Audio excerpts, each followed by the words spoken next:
میں نے اپنی زندگی کے گزرے ہوئے چند سالوں سے جو سیکھا ہے وہ ہے خاموش ہو جانا۔ کوئی دل دکھائے خاموش ہو جاؤ، کوئی آپ کے بارے میں غلط بات کرے خاموش ہو جاؤ، رونے کا دل چاہے خاموش ہو جاؤ، اذیت حدوں کو چھونے لگے خاموش ہو جاؤ،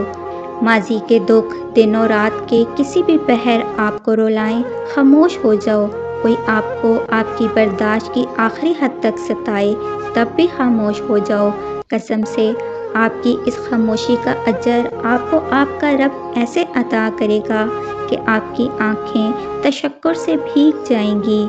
آپ کا دل ان شکر کے سجدوں میں ہی کہیں رہ جائے گا، اور اس لمحے آپ کو احساس ہوگا کہ خاموش ہو جانا کس قدر بہتر ہے۔ گلہ شکوہ کرنے سے خاموشی اتنی گہری ہونی چاہیے کہ ناقدری کرنے والوں کی چیخیں نکل جائیں۔